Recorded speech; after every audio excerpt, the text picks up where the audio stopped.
and it included, expanding well fields with the goal of getting these projects done by the end of this year, 2026 or 2025, the first part of 2026, when our contract with Cincinnati Waterworks expires. It was a significant number of construction projects that had to occur, and we're wrapping those up now. We've expanded, obviously we've improved and built softening facilities at our treatment plants. Right now we're under contract for building ion exchange at our Reniker plant to deal with this PFAS potential pollutant that EPA is regulating. So we'll have those ion exchange improvements completed. We're finishing up at the end of this year. We'll have finished up 4 miles worth of 24-inch water main to push water from Sociaville, from our treatment plant to Sociaville. Right now, we're under construction for the Middletown Junction well field. That's a $5 million well field improvement project. So that will wrap up at the end of this year, and that'll put us in a position then to push water from our Reniker plant to Sociaville. So that was a big achievement. This will be a big achievement when we're finished. We have, there are some things we ran into over the last 8 years that we did not anticipate. We did not anticipate a pandemic. We did not anticipate a great resignation, a big fluctuation in employment. We didn't anticipate big inflation costs for construction, supply chain issues, and our staff has done a great job of overcoming all these things and getting us to the finish line. So we wanted to give you a quick update on that. The other things that we're working on is we're implementing a new utility billing system. This is a billing system that we use to send out all our bills to our customers. We've been using an in-house software program that was developed by the county in the 90s. We're moving to a Tyler Technology software solution.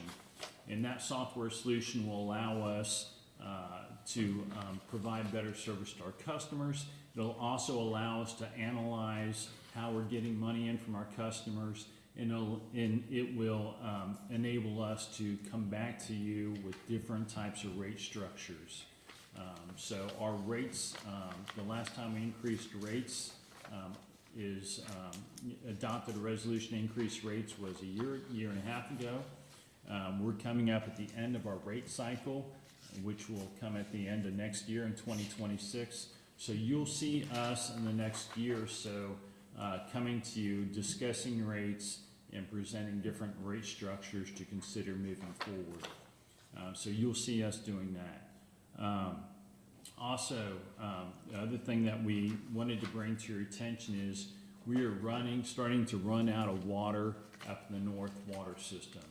What I provided to you is a printout of our water production for the last, since 2013. And this graph shows that our water production at the North, we're essentially pushing out 90% of our capacity of our treatment plant. So we're running out of capacity at our treatment plant at the North, and we'll be moving up and focusing on improvements at the North, which means we'll be expanding our North well field. We'll be expanding our treatment plant there.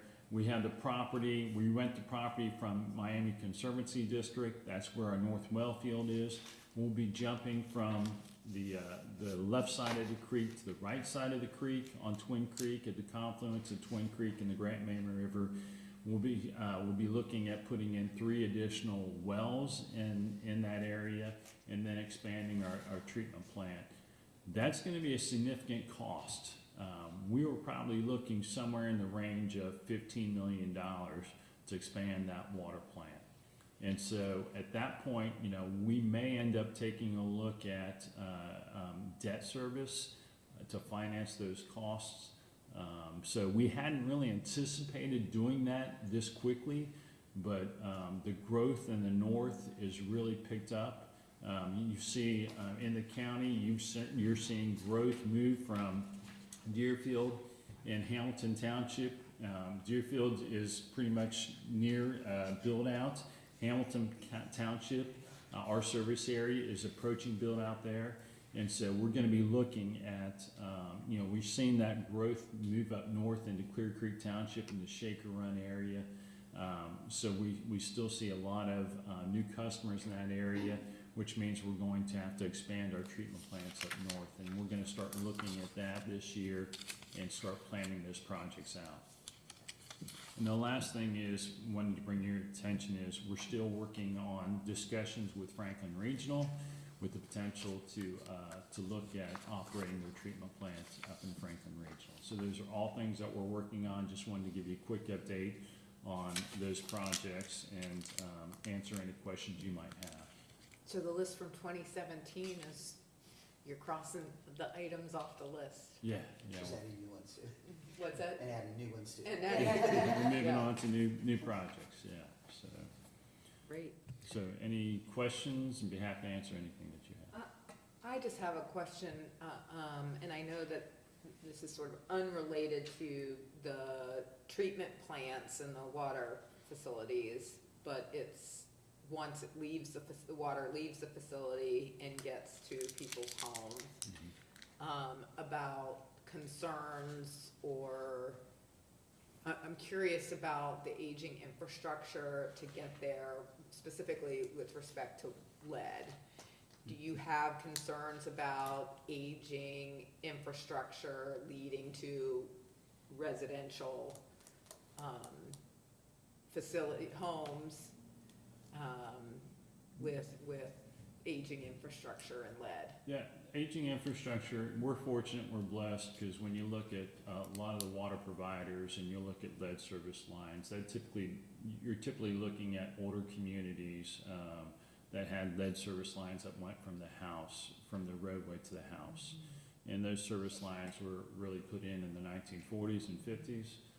It kind of came out of vogue in the 1960s.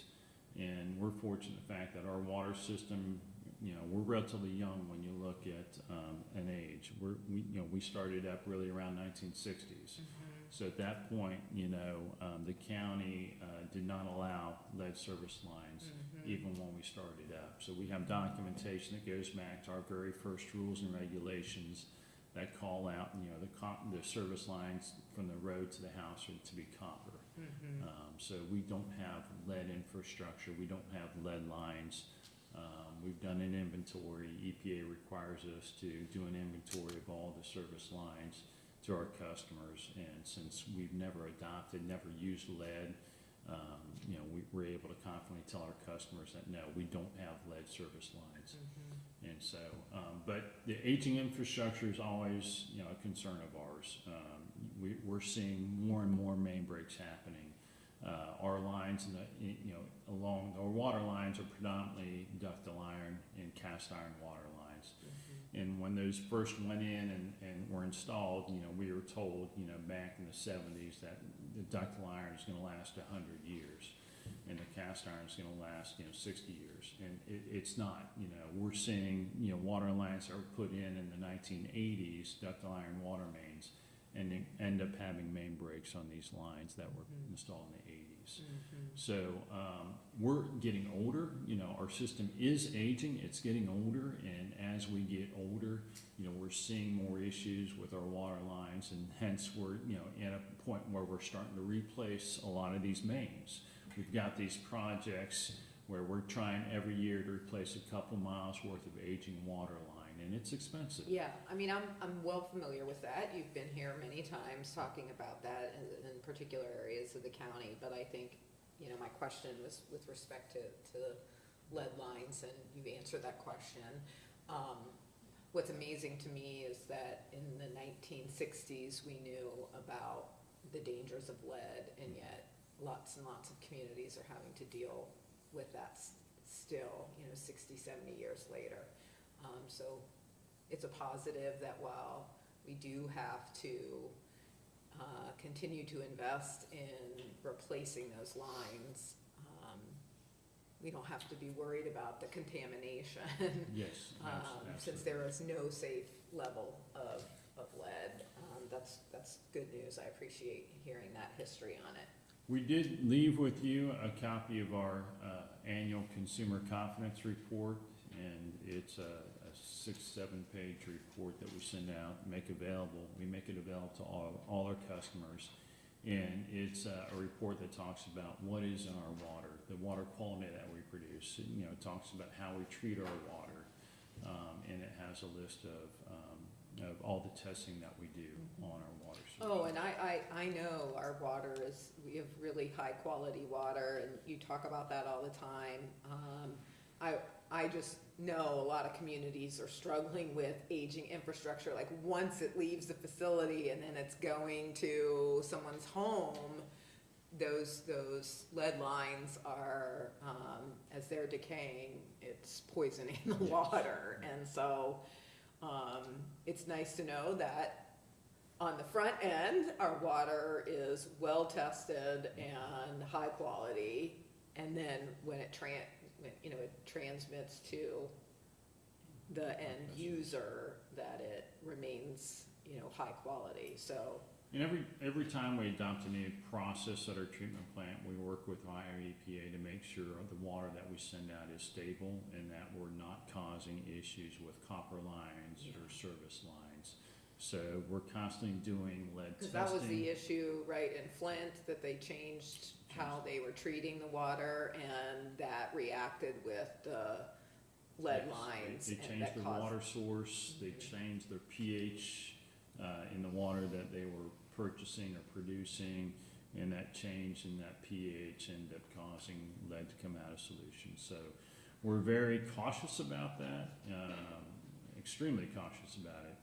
And we're working very closely with Ohio EPA to make sure that the water that we're producing is stable and that there's no change in water quality. So. Thank you. Chris, I just want to say thank you. I mean, one of the comments that you made there is that you've held down the fort through a lot of those changes, so I appreciate what you've done. But I would also, to the commissioners, I see Michael there and I see Catherine, but Catherine has really stepped up significantly to help Chris, and just want to kind of give a shout out to her for really doing that and taking on projects. And you have another gentleman, Dinesh, that's on staff that I've interacted with several times. But I just wanted to say thank you publicly. We have a great team with you, so appreciate it. Thank you. Thanks. All right. So now we have a work session with our benefits manager to provide updates relative to benefits.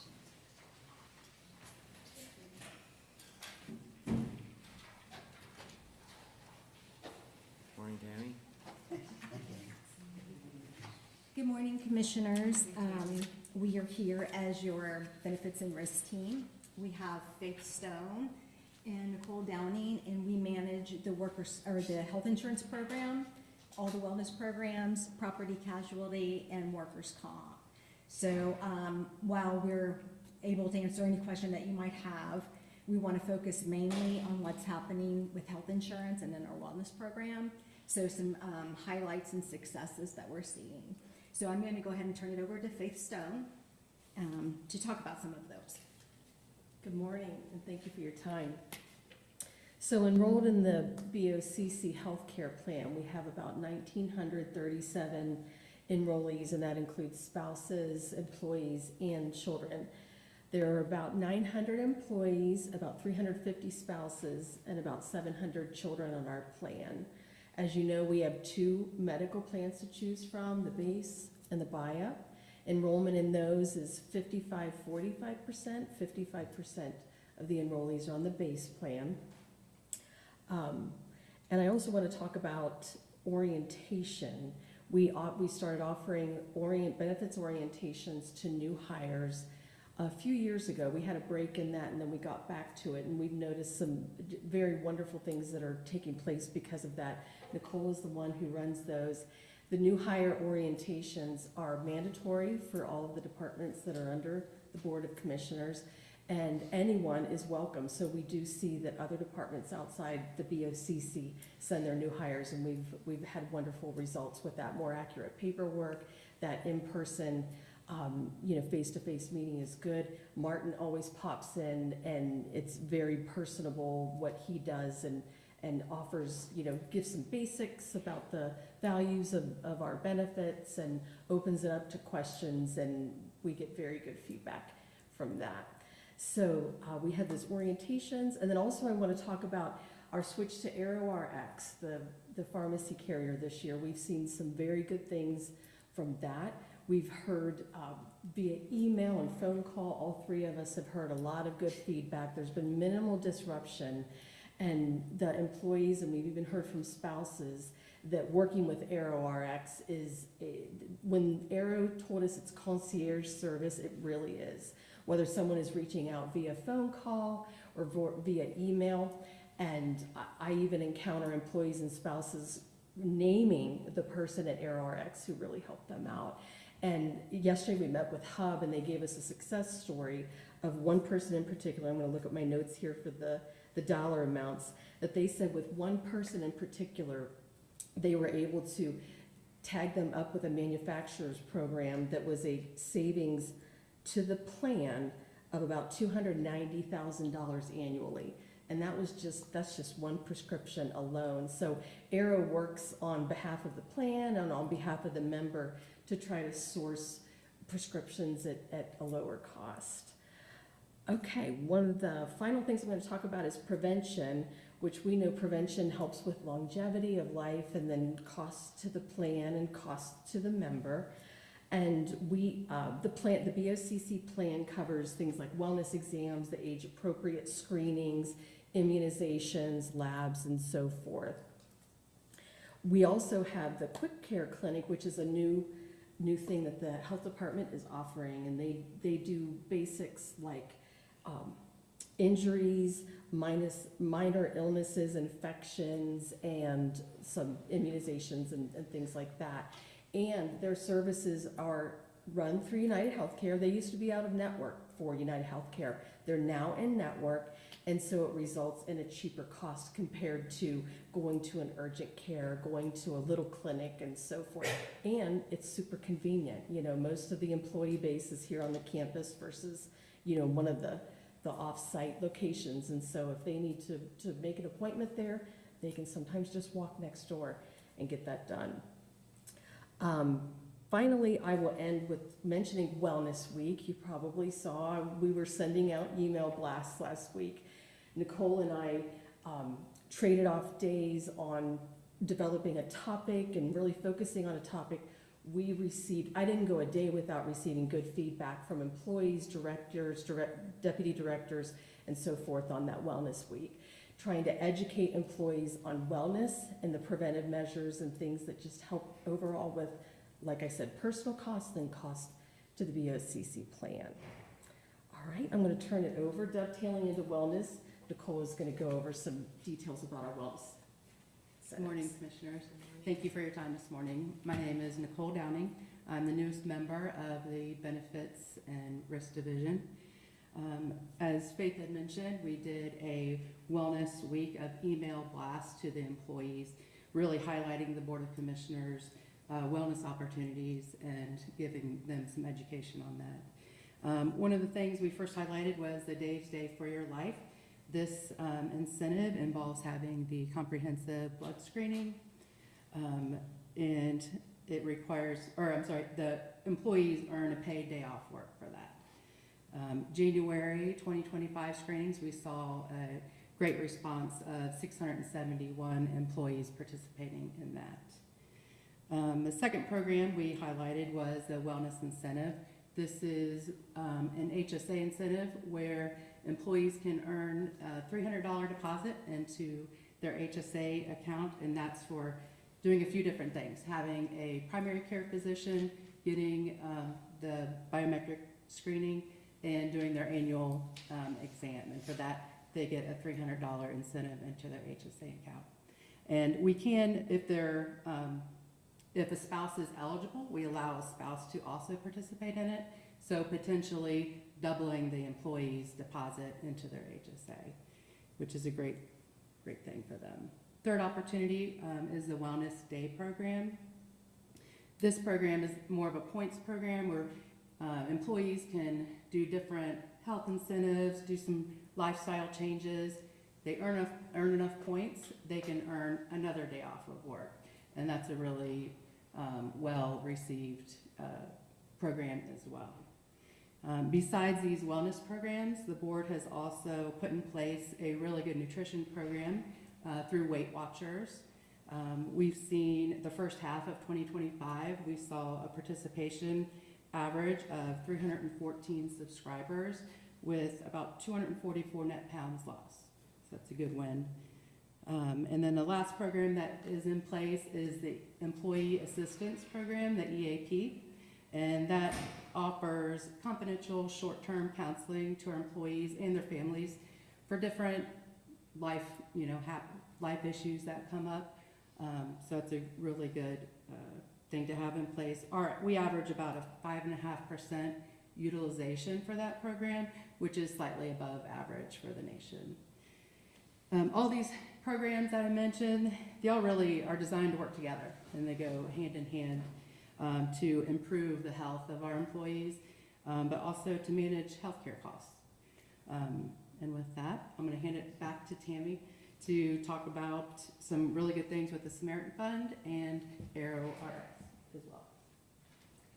So this year, with the board's authorization, we rolled out the Samaritan Fund. So that is a way for employees that are strapped with high healthcare costs, where they can they have to apply for the program, be approved for the program. It's like a concierge service also with the Samaritan Fund. And if they're approved for the program, they come off of our plan. We've heard great things about the ones who are participating in that. We had 6 employees who came off of our plan and chose to have the Samaritan program. And with that, some took their family members with them. The total lives coming off the plan is probably around 10. It's been a successful program. It's costing the employees less. The estimated savings to the plan is about $3 million of expense that we are not having this year. We pay about, the board and the plan pays about $400,000 for the program, so that the net savings is about $2.6 million. So this is a year-by-year thing. We're getting ready to come up on the season where we will roll out the program for next year. But it has been well received, and it's a win-win for both the employees and the plan. Finally, with ArrowRx, Faith touched on that a little bit. It's been, seems to be a good change for us. It's costing employees less. And I did a comparison. This is just in expenditures only. It's not taking into account any rebates or anything like that. And I looked at Optum from January to June of last year, or through June, to ArrowRx, same period this year. And the savings as far as expenditures go is about $396,000 so far. So it's, we're hearing lots of good things about ArrowRx. So those are two, like the savings just so far is, at $3 million estimated savings by those changes that you all authorized, and we appreciate that. So if you have any questions, we're happy to take any that you might have, any of the other programs, but we want to be respectful of your time. And Well, I have one question. Do health plans ever cover or defray costs to get people involved with, like,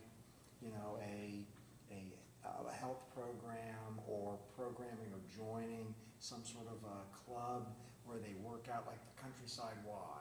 Did they ever do that? Because obviously getting people moving, getting them exercising, getting them swimming, getting them doing things like that is a big part of health and a healthy lifestyle. Is that ever covered in a health insurance program where that's not done? it's an eligible expense to be paid out of the health savings account. As far as the county funding any of those programs, currently that we don't. But there's nothing that would preclude us from doing that. If we wanted to invest in Right. that as a way to bring our plan costs down, we Right. could.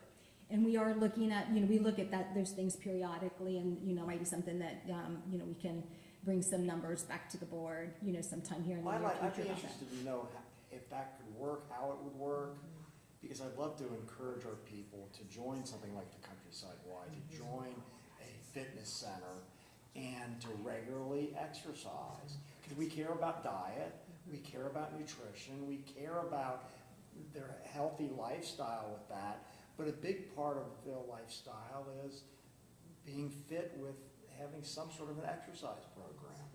But from a timing perspective, we literally just met yesterday with Hub Haran as far as starting to prepare.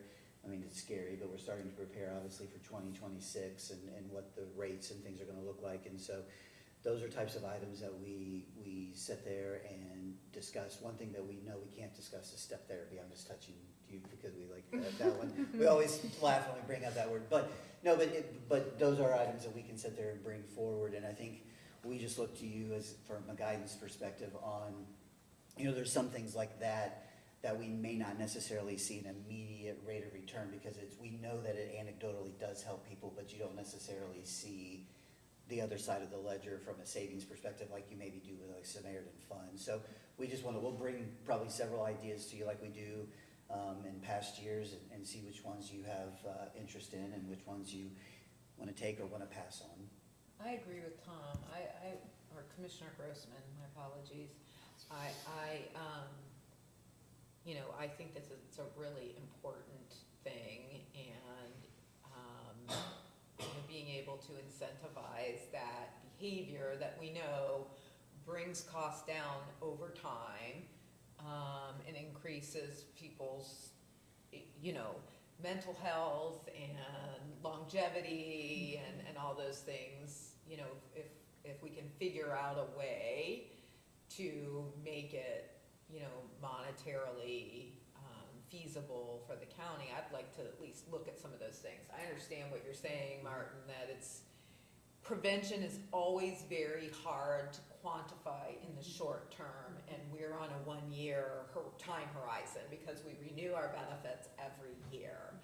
But we ought to be a little smarter than that and say, yes, we need to have that return in, lots of things, but are there some things that we should be doing that we're gonna track the ROI over a longer term period of time? Because we just, as a society, are not good at investing in prevention, and I think the commissioner raises a really good point that be worth us spending a little time understanding. I think we'll take that into account. I mean, like I said, we started that and we'll continue to have that. But I'm just looking at the screen here on the Samaritan Fund. I mean, there's always a conversation at the end of the year relative to stop loss. And what the Samaritan Fund hopefully will afford is that we will find more favorable rates in the stop loss because those larger claimants have not necessarily hit that stop loss carrier. So there's just a lot of different, in the time that I've been down here, it's just very interesting to see how it just differs. Yeah. I was sitting there thinking in my head is even to the point what Faith says and some of the, obviously new workers. I remember during COVID, it was just ironic that we had 2,020 souls in 2020 when COVID hit. And now we're down, by about 100. And that just sometimes is younger folks that are still on parents' plan. Just the demographics and things are changing. But no, we will work on those items and bring that back. Well, and as we see a $3 million savings here on the Samaritan Fund. And, when we talk about prevention, even have one high-cost claimant over a 10-year period of time not be in plan or not have the condition that makes them a high-cost claimant. Right. That's there's some room there maybe to, invest in some prevention that I think makes some sense. When you do come back, I would be interested in knowing the other side of the equation on the Samaritan Plan. So we know what the savings are on the program to us, but I would really be interested in knowing about some of the savings to those families that are enrolled in the Samaritan Fund. Well, that's one thing we discussed yesterday is going out to those because folks, and the only one who knows that is Tammy, because who those folks are based off of HIPAA, but is having Tammy reach out to those individuals because if there are other folks that could benefit from the Samaritan Fund, I think our best marketing are those that have had successes this past year. So instead of just using the Samaritan's Fund's collateral material, can we have sort of spokespeople that are from inside of Warren County saying the benefits? So hopefully we'll have that. Then in yes, one. I mean, they don't have to be identifying, personally identifying information, but to really understand, you know, what it's worth to the employees and their families is something that, I'd really be interested in understanding. Yeah, I think what Susan just reminded me, if it holds, and Tammy, you'll have to validate this, is that the Samaritan Fund offers up a non-deductible plan for these folks. So whereas we have a high deductible, and they may have a single or a family out of pocket, they don't, those folks on Samaritan Fund don't have that. So that, for me, is just a potential, when you're dealing with health problems, that provides families with liquidity that they can spend on other things that their life might need. So we'll validate that, but if that holds true and is accurate, that is something that to me is a very big selling point. Yeah, I agree. So we'll see what we can do about getting you that information. Thank you for your time. Thank you. No, thank you for your work, really appreciate it. You're welcome. Okay, is there anything else? I don't have anything else. All right, nothing, and no audience members want to participate? Saying none, Shannon, do you have a motion to So adjourn? moved. And I say yes to that, so thank you so much Thank you. today. Hey Faith,